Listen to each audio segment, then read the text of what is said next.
آئیے عشق و محبت کی ایک داستان عرض کروں، اپنی بات مکمل کروں۔ اسلام میں بھی عاشقوں نے عشق کیا ہے، کسی کو عشق ہوا ہے۔ اب ذرا دل تھام کر اسلامی عشق کا تصور سن لیں آپ۔ اور کبھی کبھی تو یہ عشق جو ہو جاتا ہے لیکن پاک دامن رہنے والے ملتے نہیں ہیں، بے حیائی نہیں کرتے، گناہ نہیں کرتے، چھپا کر پاک دامن رہتے، مر جائیں تو اللہ دونوں کو شہادت کا مقام عطا فرماتا ہے۔ بار شریعت میں سرکار حضرت صدر الشریعہ مولانا امجد علی رحمت اللہ علیہ نے بھی اس کو لکھا ہے کہ ایسا ہے، لیکن اچانک ایسا ہو جائے، دل پہ قابو نہ رہے تو وہ بھی بے پردگی نہ ہو، ملنا ملانا نہ ہو، بات چیت نہ ہو، یہ چیز ہے۔ آئیے ایک خوبصورت سے واقعے کی طرف چلتے ہیں۔ عشق و محبت کی دنیا میں ایک بہترین مثال ہے۔ اللہ اکبر۔ بات یہ ہوئی تھی کہ ایک شہر ہے اور وہ خراسان کا شہر ہے، اور خراسان سے لوگ اکثر گرمیوں کے موسم میں گرمیاں گزارنے کے لیے یا گرمیوں کا لطف لینے کے لیے اکثر بڑے بڑے مالدار لوگ بلخ کی سرزمین پر آیا کرتے تھے۔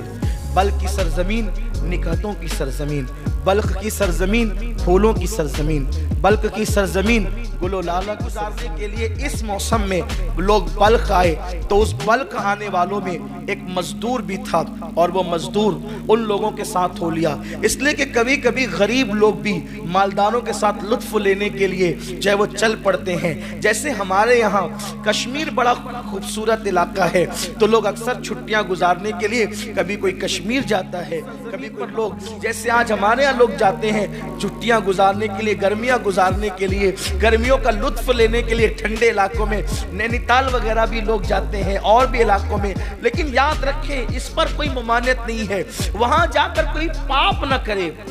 پاپ کرنے پہ ممانعت ہے، ناجائز کام کرنے پہ ممانعت ہے۔ ہوا یوں ہی کہ گرمیوں کا پورا لطف لے کر خراسان والے بلخ سے نکل گئے، لیکن ایک مزدور تھا، اس کو بلخ کی ہوا راس آ گئی اور اس نے یہ فیصلہ کر لیا اب خراسان جانے سے کیا فائدہ، میں نے تو اپنی زندگی کا بقیہ حصہ بلخ کی سرزمین پہ گزارنا ہے۔ اور پھر اس مزدور نے یہ فیصلہ کیا، بادشاہ کا بہت بڑا خوبصورت محل ہے اور اس محل کے قریب میں ایک خوبصورت باغ ہے، اور اس باغ کے قریب وہ مزدور اپنی چھوٹی سی کٹیا بنا لیتا ہے، اور چھوٹی سی کٹیا بنانے کے بعد دن بھر مزدوری کرتا ہے، شام کو آ کر اپنی کٹیا میں بیٹھ کر بادشاہ کا محل دیکھتا ہے، کبھی اس کے باغ دیکھتا ہے۔ کہتے ہیں کہ قدرت کی ملانے کے انداز بھی بڑے نرالے ہوتے ہیں،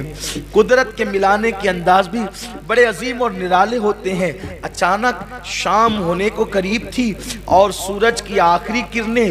بلخ کے کوثاروں لے کر رہا تھا، ہوائیں آ رہی تھی اور مشام جا معطر ہو رہے تھے، اور پھر مزدور کے قدم کشاں کشاں باغ کی طرف بڑھ رہے تھے۔ مزدور نے باغ میں قدم رکھا اور جیسی قدم رکھا تو ایسا لگا کہ جیسے پھولوں میں کوئی پھول کھلا ہو،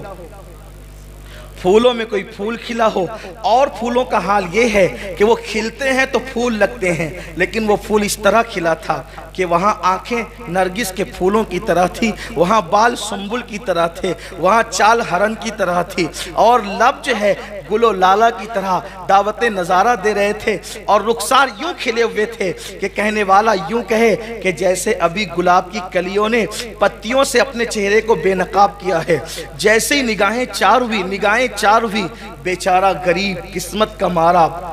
وہ تو ایسی بجلی گری دل تھام کے رہ گیا، اور دل ٹوٹ کر کے دل کا آبگینہ چکنا چور ہو گیا۔ کوئی اتنا بھی حسین ہے،